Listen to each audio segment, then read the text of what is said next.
she stepped away from me, and this she did say, it will not be long, love, till our wedding day.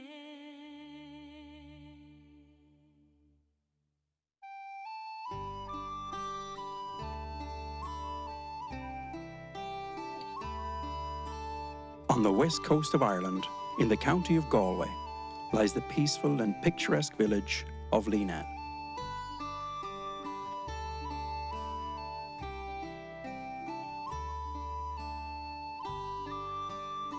Nestled at the crossroads of Westport, Clifton and Mam, at a place where the mountains of Mayo and Galway roll down to the harbour at Killary, Leenane is a village not unlike many others in Ireland, where traditions, faith and characters, once centrepieces of Celtic Ireland, are giving way to a melting pot of cultures, technology and commercial opportunities. One such character steeped in such tradition and faith was Bina McLoughlin. Ireland in the early 20th century was a poor country. The levels of poverty in many remote rural areas was remarkable by Western standards. My name is Micheál McGrail. My mother was Molly White Kine, and I was born in 1931. You know, we sold rabbits. That's all we had for money were rabbits. There was no immigration, but we had literally nothing. We had rationing, we had no money, and we had a great time. In 1930, the total population was just under 3 million. The great majority of the people were living in the countryside, or in country towns and villages. In the early 1930s, the people of Ireland entertained themselves in a variety of ways. Crossroads dancing was a popular pastime, and often a stage or platform was built in the centre of the village. Crowds gathered from far and wide for nights of joviality, song and dance. I live over near Balmain, and she always went to Balmain every Balmain Sunday, and we used to come back here to Leenane to the dances. And the first time I remember Bina, she was the most beautiful girl, lovely long black hair, and she was a good dancer, and she was very articulate. A first encounter with Bina left a lasting impression on all who had the good fortune to be in her company.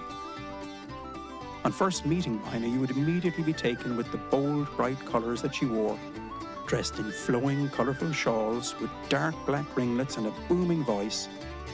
Bina seemed like a character from a different era, or maybe even straight out of a fairy tale. I first met Bina when I was about 8 years old, and at that time I just thought she was a very beautiful woman. She always smiled. She wore very interesting clothing. It was colourful. Everyone else seemed to be in miniskirts, and Bina was in longer dresses, looking very traditionally Irish. Bina was a fine, strong country woman. She had long black hair and layers and layers of dresses and skirts and chains and beads and that lovely woman. She was a very traditional, rural Irish woman who didn't let fashion or trends or, the expectations of others influence her. Well, basically, I'm a Dublin person, and I grew up in Dublin.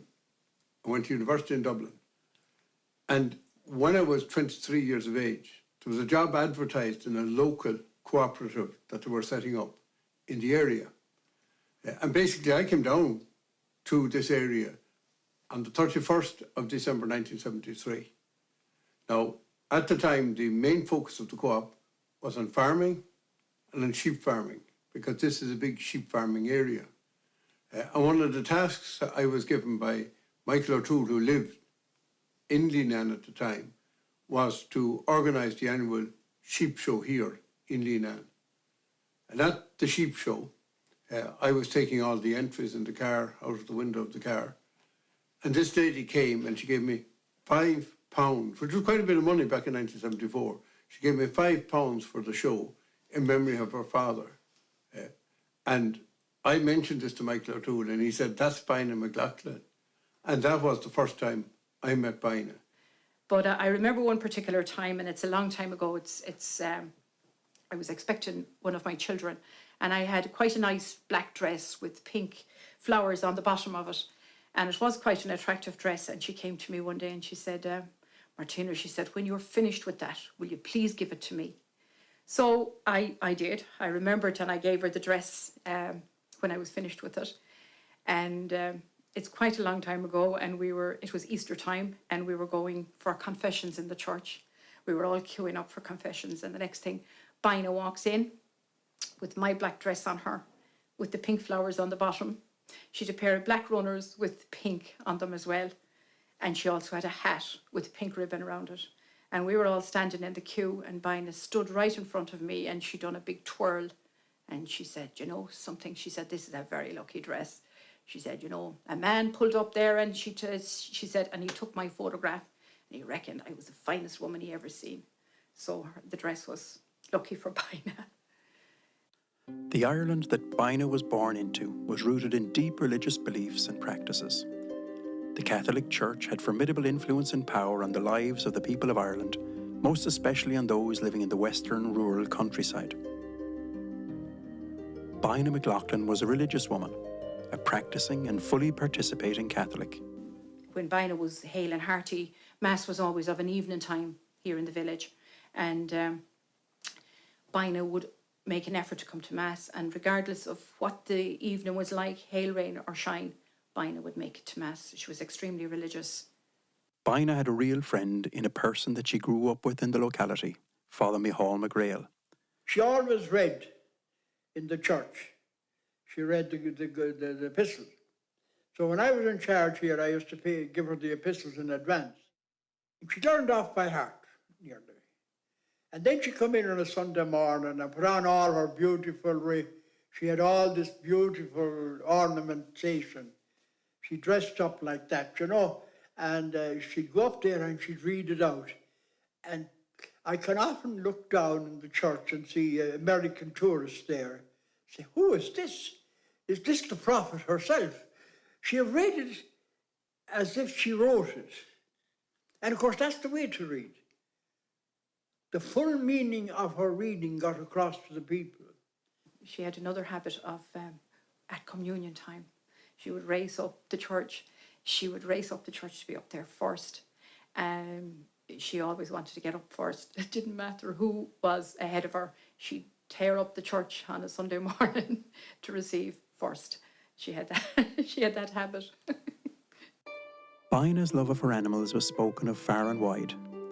It was often said that she would ensure that the animals were fed and seen to before she would look after herself. Stories are told of visitors dropping into Bina's house to be greeted by cats, dogs and sheep, all taking pride of place on the sparse furniture that she had in the place she called home. Known as Ireland's last shepherdess, Bina worked tirelessly in the hills of Connemara, tending her beloved sheep, hail, rain or shine. Bina was a farming woman. She had a lot of sheep, cows, horses, donkeys, ducks, geese, cats. I remember giving her a lift at one stage, and she had to bring her dog with her. It was very important that the dog travelled. Next year will be our 50th year of running the sheep show. Bina always made a donation towards that sheep show because it was very near her heart. Anything to do with animals and farming was very near her heart, so she always donated to the sheep show, to the Leenane sheep show. The title Queen of Connemara was bestowed on Bina at a ceremony in the Rock Bar at Gimla. The Rock Bar opened in 1969.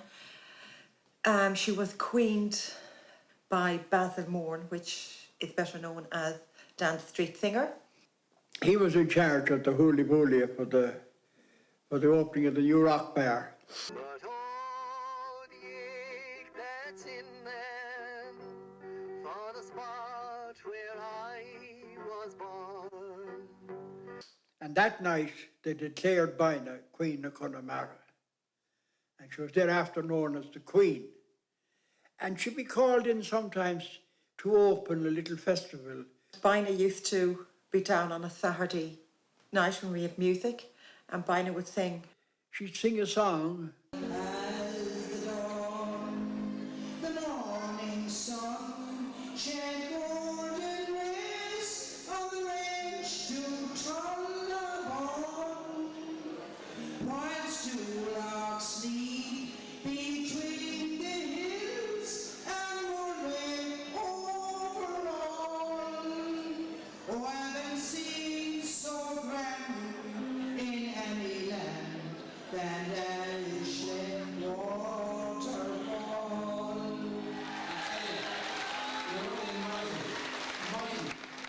And she had all the folklore. She learned all the folklore. For example, how do you keep flies out of the kitchen? You put nettles into a jam jar and the flies will get out. She had all these cures and so on. And people found them fascinating. Oh yeah, our cure for illness is dress well and go out and walk. If you have a cold, you put on plenty of clothes on you and go out for a walk in the fresh air. Whether what Bina offered were cures or spells is unclear, and in truth unimportant. That she was able to perform some kind of magic added to the intrigue attached to the legend that she was to become. I don't believe she was a witch. I believe she was someone who, when she got frustrated, used various Irish idioms, etc., to express her frustration. What is perhaps most interesting about Bina is that many locals were convinced that she had the ability to hex them with curses. There was an odd person in the village that was afraid, and because of that they would do whatever it was, they would do her bidding. But there was a great story about Pádraig Flynn, and there was no bad reflection on Pádraig Flynn. She wrote to Pádraig Flynn thinking she should get a grant for doing up the house. And Pádraig Flynn came back into power and was made a minister again. And I met her again and she said, there you are, Eamon. I told you. I lifted the curse. And look at him now. Callers to the local radio station she occasionally appeared on would beg her to lift her spells. A true enigmatic personality. Now, as time went on then, when the local radio came, the Midwest radio, she became the star of it, really. Well, now I think you'd be better off. My good on the bush down in Maxwell, rather a chongla. You'd be better off now to mind his tongue. She started to talk on a regular basis on Midwest radio. She'd sing an odd song for them and that kind of thing. But she became quite famous outside of the village after that. People came from far and wide to see her. You know, they would come to see her animals and to talk to her, and they held her in great esteem.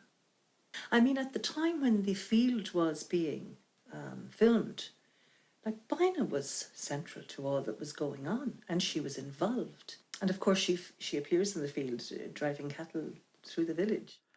Bina had a keen interest in politics, both at a local and national level.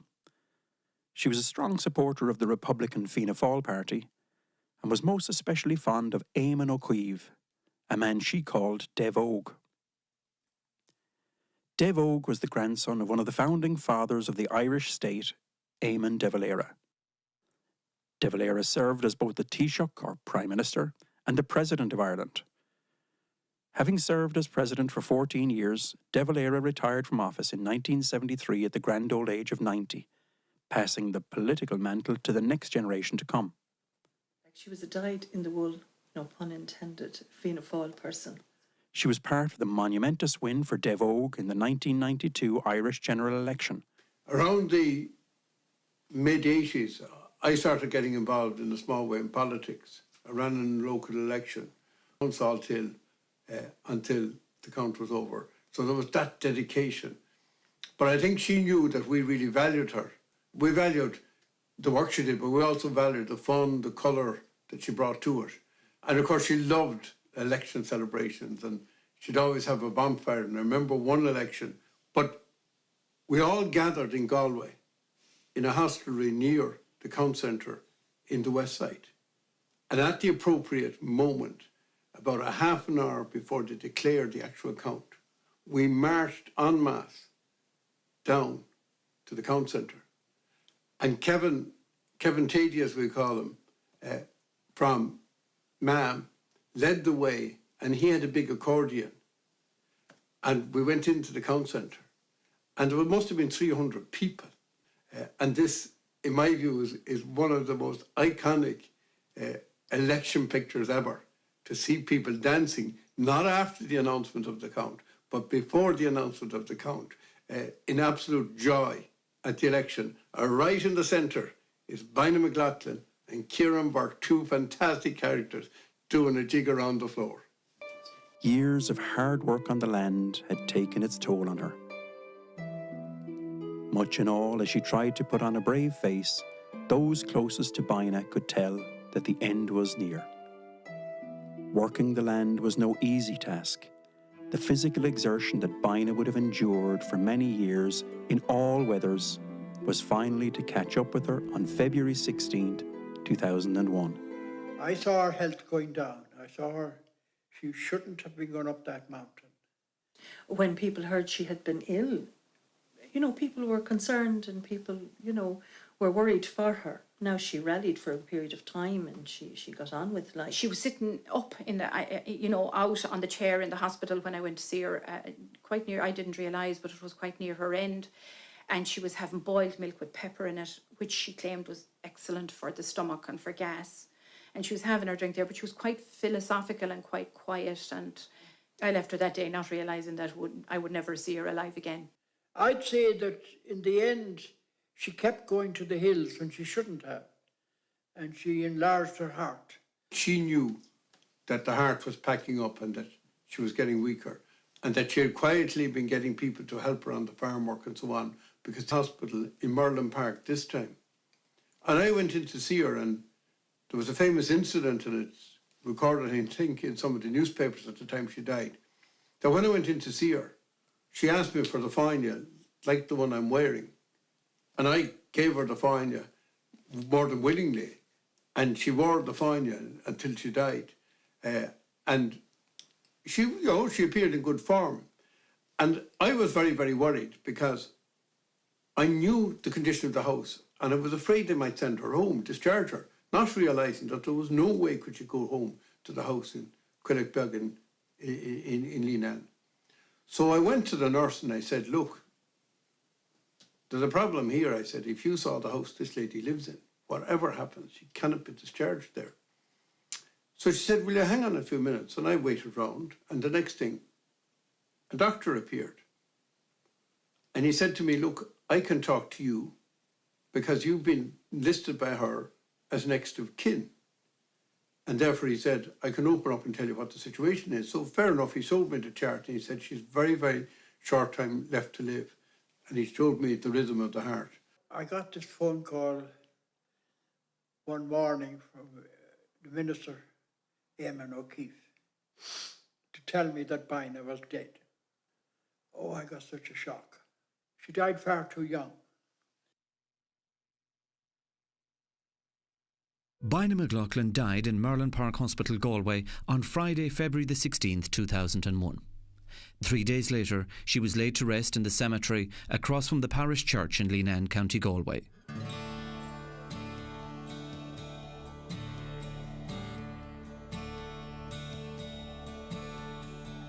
It takes articulate people like Bina, and remember, articulation is the sign of intelligence, to tell the story of our people to us today. A thing I've learned about people over the years, when you have very little world's possessions, when you have very little degrees and all these statuses, you have only your personality. Bina had only her personality, but her personality was more than enough. She was a kind and generous woman, and Bina had very little money, because Bina had no interest in money. She was a mystic in many ways. She was very witty and humorous. And you know, only human beings have humor. We cannot find humor in any other animals. And it's through humor that we have the victory of the spirit over matter. Once we laugh at something, we have conquered it. Now, Bina had a very hard life.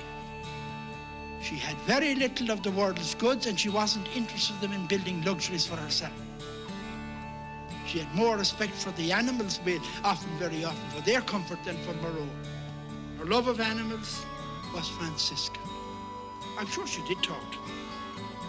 She enjoyed Irish music. We all knew her political commitments. She was strong-willed. She often disagreed with me, but I don't think we ever fell out. Maybe for a short time, but we made it up again. Because she could be difficult at times. Sorry, Bina. Goodbye, Bina, and thank you for being yourself.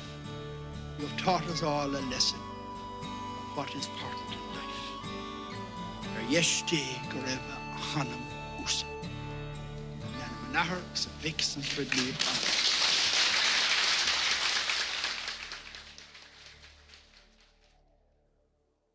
Bina's relationship with Eamon O'Keefe would take on a whole new significance following her death in February 2001.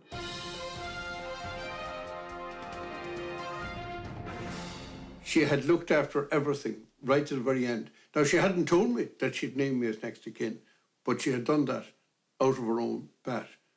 Now, in relation to the property, over the years, she'd be on the phone and she'd say to me, I'm going to leave the...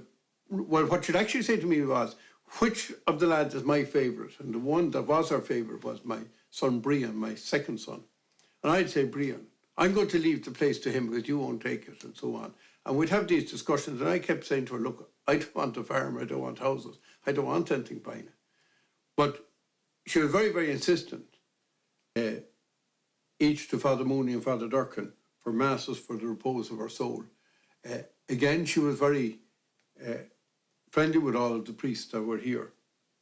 And €2,000, or £2,000, should I say, towards the Leenane sheep show, the place where it all started, in terms of the connection between me and Bina. Shortly before her passing, Bina enlisted the help of her good friend Eamon O'Keefe to put together a plan that was to cause consternation after her death. Minister, what's the problem? 10 days ago, he said I was in to see her, and she asked for she gave me a bit of paper and a pen, and she said to me, write this down. When I die, I want to be buried in my own land. Give me that now, she says, and she signed it and dated it, and she handed it back to the minister. And you see that that happens. And the minister said to me on the phone, I hope now you won't mind me telling it, get the enemy, what can I do? So what will be remembered now that the dust has settled in the village of Leenane and the Queen of Connemara is gone? Loyalty, friendship, fun. She was a great person to be around, but absolutely love of animals. And she had all the animals. Another thing, she was very proud of the Irish tradition. She was very proud, too, of being rural and a peasant. I'm very proud of it, too. I think the peasant has more... For the peasant, everything is personal. For Bina, everything was personal. And she had a sense of humour. Bina was a comedian. And Bina was colourful. Her body rests in peace above the beautiful fjord at Killary. Some speak kindly of the gentle queen. Others are willing to forget the enigma that was Bina McLoughlin. But hers is a story worth telling. A tale of a time and a character that could no longer exist in our somewhat more bland and uniform world. Maanturk lives as a shrine, not to Bina, but for a new generation of pilgrims that might remember her as they pass through and offer a prayer to the Queen of Connemara.